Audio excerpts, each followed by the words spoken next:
North Korea can hit most of the United States, say U.S. officials. The U.S. has detected highly unusual levels of submarine activity by North Korea. Mike Pence says all options on the table for North Korea. North Korean ICBM test, longest in the history of the regime. U.S. military set to test a new missile as early as tomorrow in response to North Korea.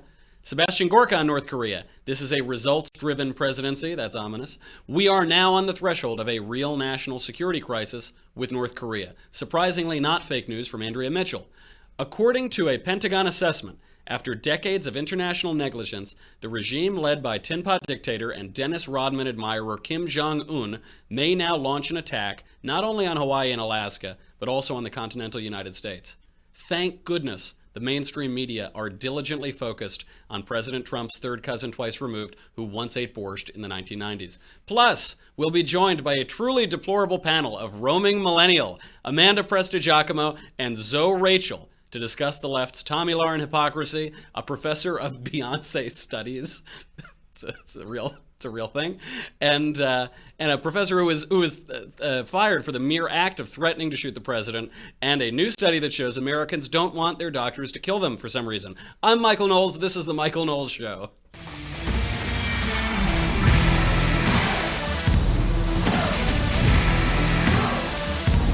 So this report, this comes from an unnamed Pentagon official, but analysts are taking it very seriously. They say that what they're seeing is highly unusual.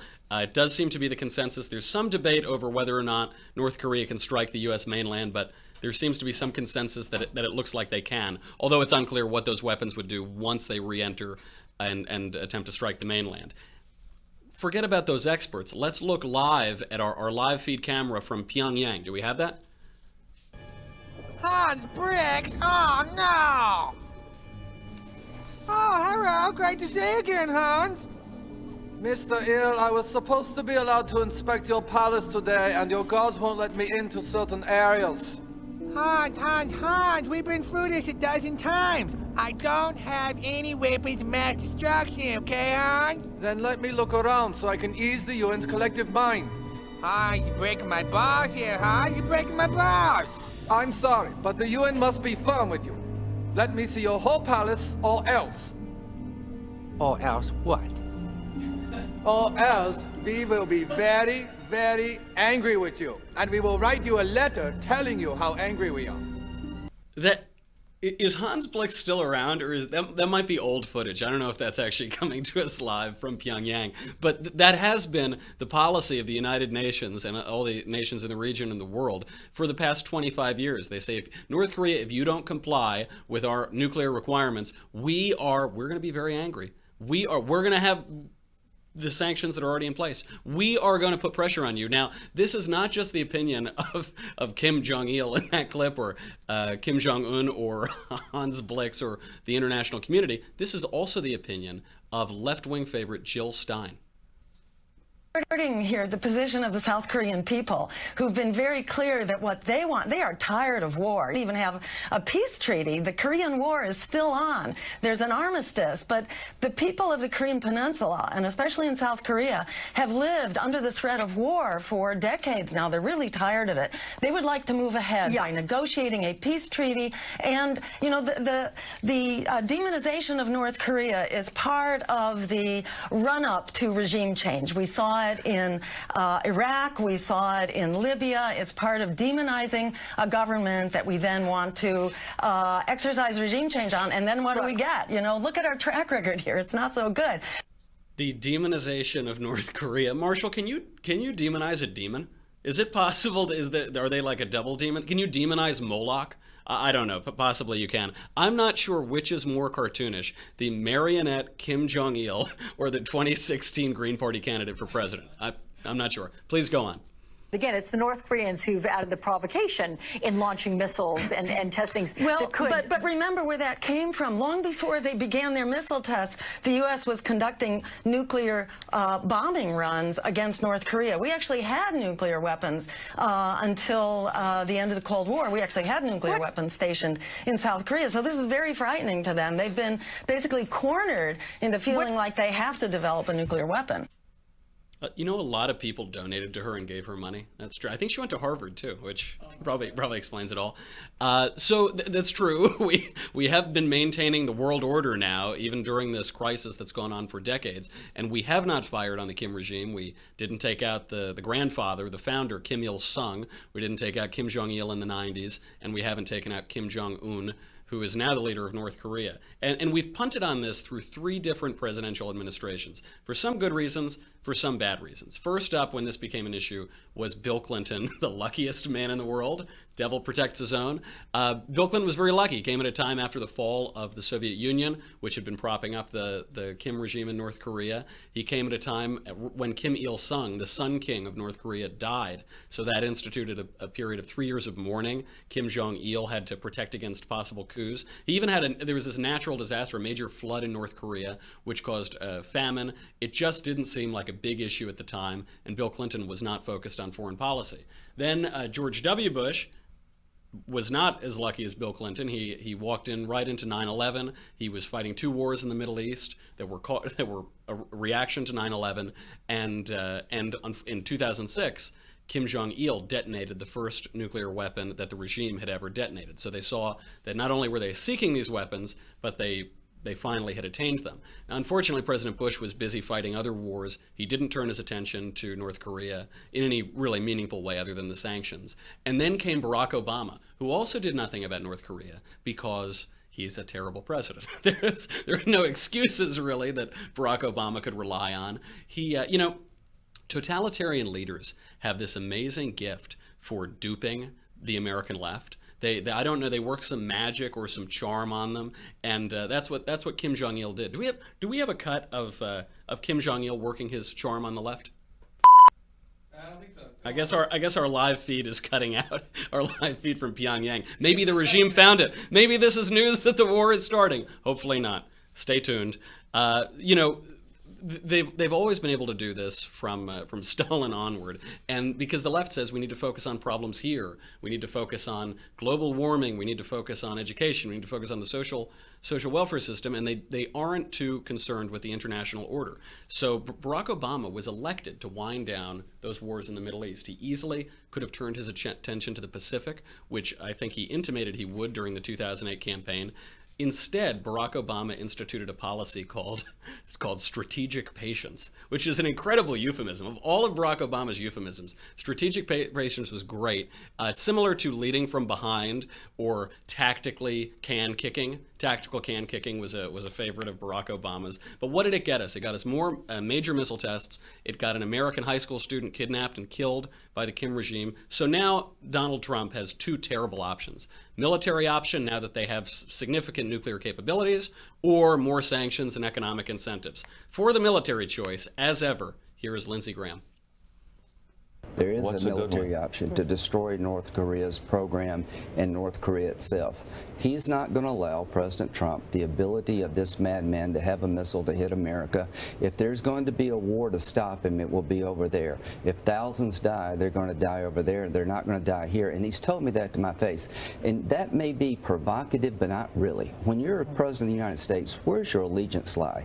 To the people of the United States. This man, Kim Jong Un, is threatening America with a nuclear-tipped missile.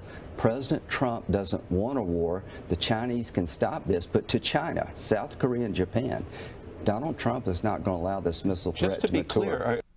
Now, that's tough talk from Lindsey Graham, who, in fairness, I don't know that Lindsey Graham has ever seen a war he didn't like. He's definitely been much more hawkish from the neoconservative wing of the party. But here, Senator Graham's view lines up with that of General Douglas MacArthur. During the Korean War, General MacArthur, 1951, he wanted to push into North Korea. He wanted to keep this going and have an absolute victory to fight international communism, particularly on the peninsula.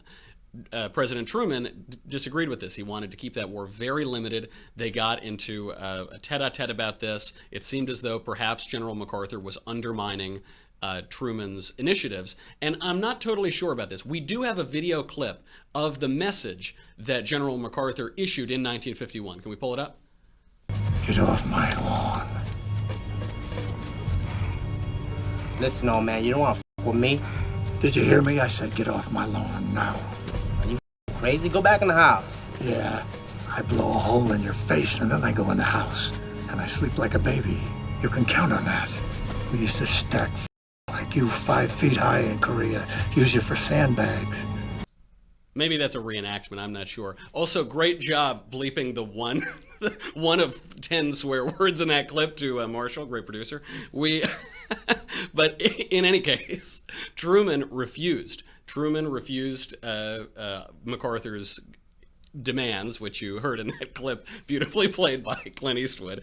And so the DMZ, the Demilitarized Zone, was set up along the 38th parallel. North and South Korea were firmly established, and the war came to an armistice. Now, perhaps 65 years later, we will pursue what General MacArthur advocated, possibly too little too late. The other alternative are economic incentives and economic sanctions.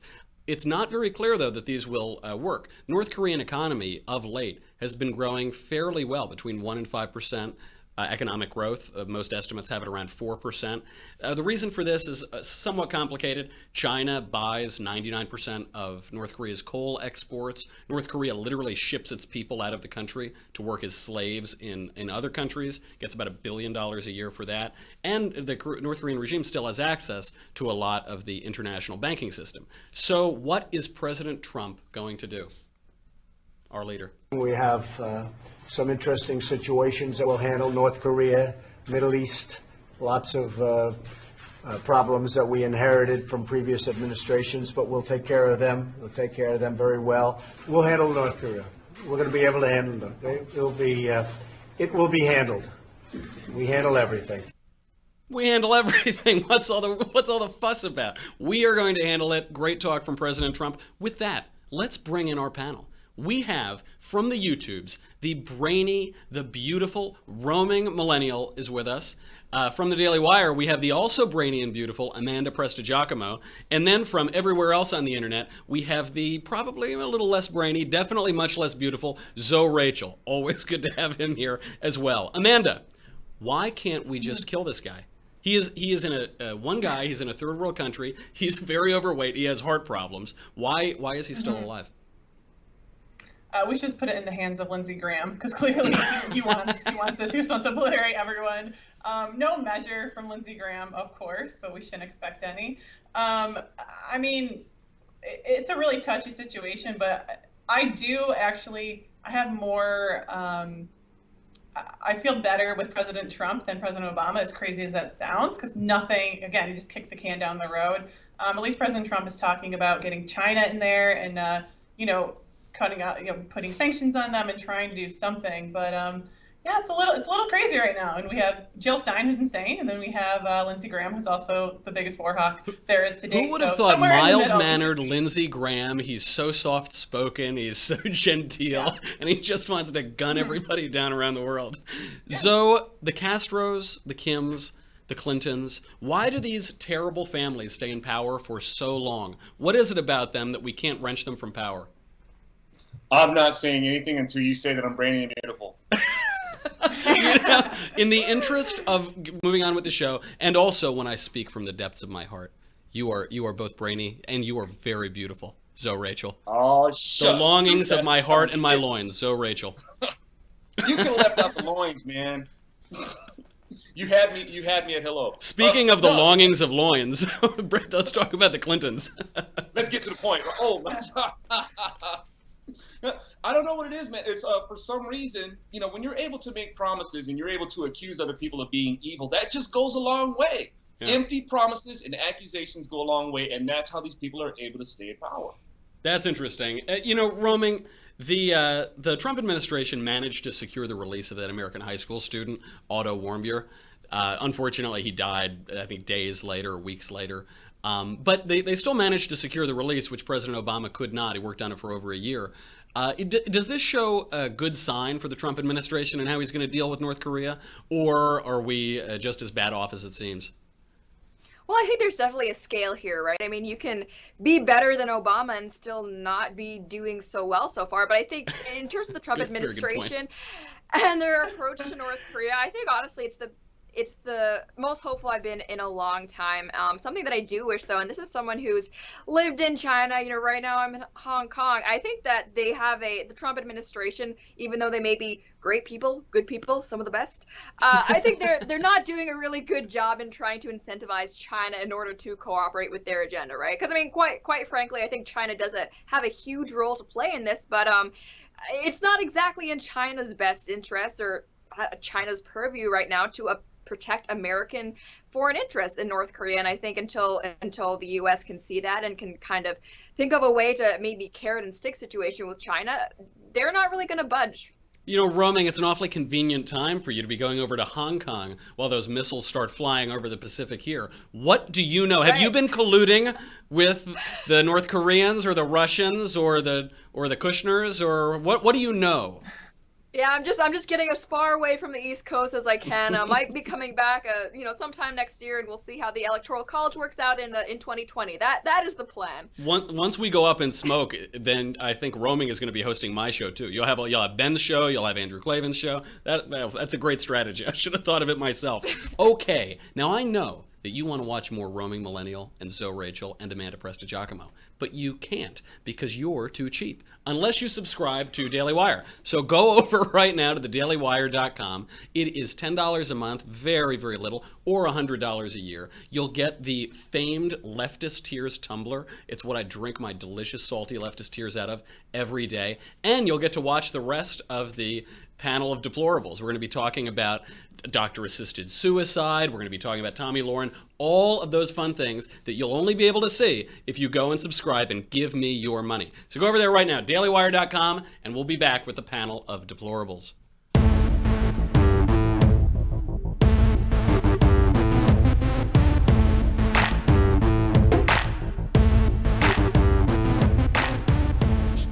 So Tomi Lahren is under fire. She's under fire from the left for alleged hypocrisy. I was over at Politicon over this weekend, and she did a debate with Chelsea Handler, and there was this question that came up. Handler said, "What do you do for health insurance?" And Tomi Lahren said, "Well, I'm only 24, and so therefore I'm on my father's health insurance plan, because under Obamacare you get to stay on your parents' plan until you're 71, I think, 71 or 74. They keep changing the regulations." So now the left is calling her a hypocrite. Amanda, is she a hypocrite?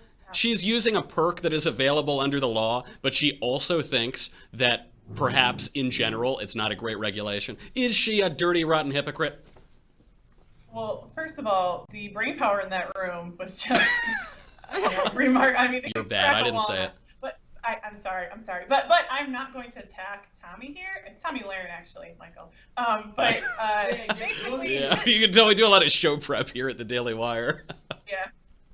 That's okay, I forgive you. But this reminds me of the attack on President Trump when he was basically bashing tax loopholes and then using them. Yeah, no duh. Like, of course he's going to use them. It's such a stupid attack. There's so many things you can go after Tomi Lahren on, and this is not one of them. Like I said, it's just like using the system that they implemented and still being against it doesn't make any sense. That's a great point. There's so much material at their disposal, and of course the left has to shoot themselves in the foot and use using the word. I have to ask, Roaming, who won this debate? Is it like the Iran-Iraq war, we just hope both lose, or did somebody come out on top? America lost. Yeah, well, that's the thing. Tomi Lahren, I don't see eye to eye with her on everything, but I think she has a lot of good arguments to be made, and Chelsea Handler is a person, so human dignity in that. But in general, it's a Tomi Lahren Chelsea Handler debate. This wasn't any in-depth policy discussion. There was a lot of but my feelings, but my freedom, right, from each side. So I don't think there were any. It was about as good as you would have expected it to be. And I mean, in terms of winners, I guess it's just what kind of identity politics you like. I don't know, like pro-America, pro-leftism. Yeah, I don't know. If anyone hasn't watched it yet, I would give it a miss. Watch Ben Shapiro and Cenk Uygur. That is where all the action is. That was a great debate. But you guys are a couple of negative Nancys on this. Zoe, do you agree with them? Do you agree with our two female panelists? Oh, you better. If you want to get out here safely. Listen, In calling, I love the saying that, if liberals didn't have double standards, they wouldn't have any standards at all. So of course they're going to call Tomi Lahren a hypocrite, but here's the bigger hypocrisy. You got things like Chelsea Handler, who goes off on a screaming, cursing tirade, and then accuses Donald Trump of whining. And not only that, after her screaming tirade and bragging about who she has sex with, she actually says that he should act more like a president. I'm like, who the crap are you to judge somebody and tell them to act more presidential? And how are you going to have this debate about health care when you're promoting this promiscuous lifestyle, and then when people get a sexually transmitted disease, they want to go and demand that the health care slave that they're entitled to write them a prescription for their AIDS? That is a great racket. Now I'll always defend very promiscuous lifestyles, but that is a great racket. And I have to ask on that point, Zoe, do you think there were two women in that debate? It was woman on woman. Do you think that this exhibits Politicon's internalized misandry? Is this sexism? We have two women on this panel, who, by the way, get paid 77 cents more on the dollar than we do. Is this Politicon's internalized sexism? If this is true feminism, this is a very strange way to show it. There should have been total solidarity on that stage. There should have been no contention whatsoever. Speaking of feminism, speaking of strong women and strong women voices, we have to talk about a Beyonce studies professor. Now, there is a New Jersey professor of women's studies who specifically teaches about Queen Bey, my cousin, Beyonce, and he recently tweeted 3 tweets, quote, "If I see any Trump bumper stickers on the road today, my brakes will go out and I'll run you off the road." That's lovely. "Will the Second Amendment be as cool when I buy a gun and start shooting at random white people? Or no?" He is a white person himself, by the way. And, quote, "Trump is an effing joke. This is all a sham. I wish someone would just shoot him outright." Now, I know that you majored in Beyonce studies. Whatever happened to academic freedom? Why are they kicking this important voice out of the academy? Well, first off, I gotta say, Beyonce studies, if there's a bigger example of the academic left hating the concept of employment, I can't think of it, right? But yeah, I've actually had some conversations about this with people who say that, oh no, if we start to let go of professors who say things like killing white people's okay, advocating white genocide, that's bad. We're as bad as the left if we start doing that. And no.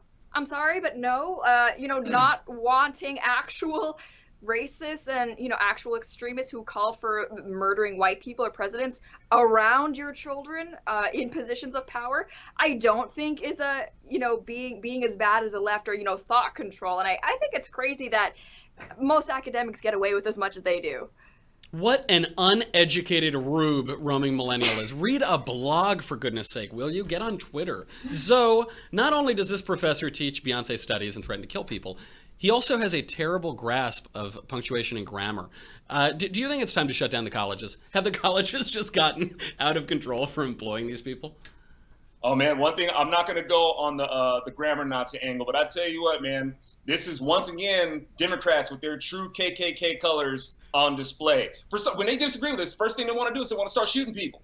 They want to blow up churches. They want to set things on fire. That's just who they are. This is what they do. And I'm hoping that at some point people will start to catch wind that this is what they are. This is what they've always done. This is just what they do. Are you accusing the party that founded the KKK of racism? How dare you? How dare you? I am. I do it all day. No. Because they do it all day. Michael, you're wrong, because there was this magical switch, remember, when then all the racists left. So that's right. It's yeah. I forgot. Get me started on that switch. Yeah. Wait, Zoe, you don't remember? You don't? Gosh, guys, you have to read blogs. You have to start reading blogs. Yeah. It was a time in the 1960s. Everybody got together. It was a big convention, and we all said, okay, so now I am a Republican. I'm going to be a Democrat, and you are now going to be Republicans. Do you not remember this? Oh man, yeah, there's a lot of abracadabra in that. It's like this sudden big switch. But I love the whole. Okay, here's this big exodus, this big switch. Okay, go Strom Thurmond. Who else is with me? And then as far as the big switch, well, if all the Democrats came over here, where did all the Republicans go? But Zoe, in order to refute the line about the parties switching, you would have to read political history from the 1940s through the 1990s. Yeah, that's a lot of reading to do. I haven't been prepared for that in college. I got to go get a job. Amanda, have the universities always been crazy? Or are they getting particularly bad right now? They're peak crazy. The more money we put into them, they hit peak crazy. I mean, Beyonce, by the way, I mean, she is, so Al Gore is kind of like Joel Osteen for climate science. Beyonce is like literally Jesus on the left. Like, she is the second coming. She is it. Like, it's not just him. Does that make me John the Baptist since I'm her cousin? Because that's great. That's not too bad. The voice of one crying out on Facebook. Do you eat locust and honey? What's that taste like? This university thing is actually pretty. I actually take this pretty seriously. I was just back at Yale. That place has been destroyed in like 5 years. And part of it is, I think, the funding. Part of it is that the administration has been so weak about all of these student protests. But is there any light at the end of the tunnel? How are we supposed to fix this? Zoe, any thoughts? The funny thing is, man, is that, these institutions, they were Christian founded. And hey, the snake got into the Garden of Eden. So it's like, the devil's going to get into church. Yeah. And he got in there too. Preach. So, and the thing is for some reason, there's this push to qualify yourself as sophisticated and intellectual by disqualifying God. And their whole pursuit is to get as far away from that as possible to show that they are of some secular intellectual powerhouse. And that's a shame, man. It's because it's almost like you want to push all this intellect. They're just really highly educated idiots. That is a really funny point, because I did notice this at Yale. There was always this idea that if you weren't espousing the secular point of view or the materialist point of view, you were just some rube from the hillbilly countries. But the other thing I noticed is that all of the smartest people I met there, the handful of really bright people I met, were Christian or Jewish or Eastern Orthodox or Catholic. They all had that in common. They were all God believers. Now, roaming, you are not only a millennial, you're the roaming millennial. Have you noticed this problem on campuses? And do you have any ideas on how to fix it? Well, I think university campuses are kind of like mini hubs for all progressive leftist policies, right? So anything that we might see in large society from the progressive left is amplified on university campuses. So, that's true for any sort of social justice theories, and that's definitely true, like Zoe was saying, for things like secularism and this, anti-religious stance that the left has been taking increasingly. And I think, what is so interesting about that is that you have a lot of university professors who are espousing, the value of secularism, which, I don't think secularism might be inherently bad, but then let's turn and look at the philosophy departments or the history departments and, oh, look, Aquinas, St. Augustine, like all these great thinkers that you guys are teaching. All those white men, you mean, except for Augustine, I guess, was fairly swarthy. Probably my skin color, but not Zoe's skin color, so he's bad. Sorry, go on. Right, it's funny to me how, they can have this sort of arrogance when it comes to people who are religious, who still hold to Judeo-Christian values. But, when you actually look at the subjects that they would be teaching, so much of, classical Western history and so much of what we hold to be Western values are built by people who believe the same things that a lot of the religious right do now. Speaking of St. Augustine and Thomistic theology, we have to talk about assisted suicide. There's actually pretty good news on this front, even as the universities burn and the missiles fly over from Korea. There's a new study out of Tarleton State University, which finds that all 43 bills to legalize assisted suicide in 26 states this year have failed. That's a 100% failure rate, and that gives legalized suicide bills over the last 23 years a 99% failure rate. Roaming, why don't Americans want their doctors to kill them? It seems so obvious. It's weird. It's almost as if they don't want their doctors to kill them, and they don't want their doctors to kill their loved ones. Yeah, it doesn't make any sense. It's so attractive and appealing. Some of my loved ones I might have a different opinion on. Amanda, does this represent a culture shift from a culture of death to a culture of life? No, unfortunately, I don't think so. Sad. To quote a great man, sad. Yeah, these bills are going to keep on coming, and once this legislation starts, I was looking up some data on this, and in Belgium, for instance, they introduced legislation in 2001, and then it just kind of produced this slippery slope, this culture of death, where as of now, currently, 1 of every 50 deaths is they're euthanized. I mean, that's insanity. And now they just legalized it for children with chronic illnesses or what have you. So, I mean, it's a really slippery slope. So let's just we got to push conservatism, obviously, to combat this, but it's really scary, and I don't think it's any great news to celebrate. I think we still have a long way to go. That's a great point, and it raises an interesting question, why this is different in America than it is in Europe. I'm sorry, Millennial, you were about to say something. Well, I was just, going to say that it is worrying that Europe is going this way, especially, when it comes to children. But I think part of what might be positive about that, and we kind of see this in the recent very tragic Charlie Gard case, is that when people in the U.S. see these kinds of things happening in Europe, where we see not only a government kind of takeover of healthcare and choices that affect your right to life or, living in general, I think it might be a wake-up call for people here to see, like, hey, if we keep continuing down this road, this actually will be where it leads to, right? I mean, slippery slope argument isn't always crazy, and I think this is a very good example where people who are advocating for these bills in the United States need to take a good look at Europe, what they're doing there. Like, do we want to be a society where we help children kill themselves, where we decide that, this experimental procedure for this dying baby, not really worth it. I don't really see it, right? Because, I mean, in my opinion, these two things are very entwined, right? It all has to do with government, and it may be killing you.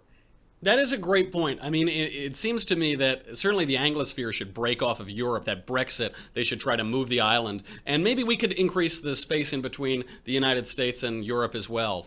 Maybe we need a little more global warming to fill up that Atlantic Ocean. Zoe, do you think that you should be able to kill your family members? Oh, man. Why ask me that? What do you know about my family? Anyway. What do you know that I don't know? What are we... I think the basis of this where it's really flawed is that I reckon the doctor has an oath to take that says do no harm, and if you're helping somebody to kill themselves, you're for surely doing them harm. And not only that, we're talking about assisted suicide, man. That's a business, and the nature of business is to grow. So if you're going to make it a business of assisting people with suicide, you can convince anybody. It's like, hey man, I want to fatten up my pocketbook. But you got to be a Trump level salesman to sell people death, to sell kill. I mean, you have to be. That is the art of the deal, folks. But when you think about it, I mean, look, we got a culture right now of suicide bombers, and they're taught from childhood that, hey, you kill yourself, you get what, 72 virgins, you get some young boys, that are as fresh as pearls. So you can actually sell this on people. You can actually create a culture. That way seems a lot more exciting than in some hospital room. Older family members can feel like they're a burden, and even when you have that culture. Yeah, when you have that culture of death, older family members can feel like they're a burden, and then kind of go forward with this kind of stuff, even though they don't really want to. So. And that's a great point with it being all about sales and business as well. Like, do we want the government in a position, especially now where we have, more government involvement in healthcare than we ever have in the United States? Do we want government in a position where it can actually, maybe, I don't want to say talk people into killing themselves, but be part of a decision process? Exactly. That is going to objectively save them money in the long term when we're talking about these serious illnesses. Like, if you don't see a conflict of interest there, then I don't know what to say. That's absolutely right. Yeah. Go ahead, That's Amanda. That's why I don't see this as the glass half full, because at the same time we're pushing socialized medicine. So once you do that, these are coupled together. So once that's pushed, one of these bills gets in there, and then you have this culture of death. We have rationed healthcare, and this stuff kind of takes off, and you do have that culture of death amplified. And at the core of this, there is the materialist worldview, the worldview that says that I don't have a soul, I'm not going anywhere, there isn't a purpose to my life that's outside of me, it's only a self-actualized purpose or a self-determined one. And in that case, then suffering is the worst thing imaginable, right? In that case, you could possibly even sell someone death. But we're not going to need any assisted suicide when the bombs start flying and that little dictator nukes us all into oblivion. Panel, thank you for being here. Roaming Millennials, Zoe Rachel, and Amanda Prestigiacomo. Now we have to come to the final thought.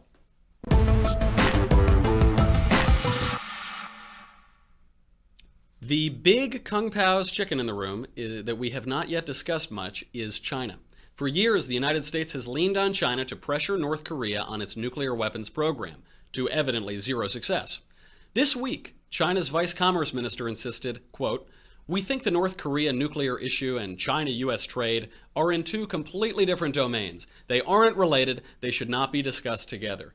Well, there's a new sheriff in town, and President Trump has promised to do just that, finally tie trade to North Korean nukes.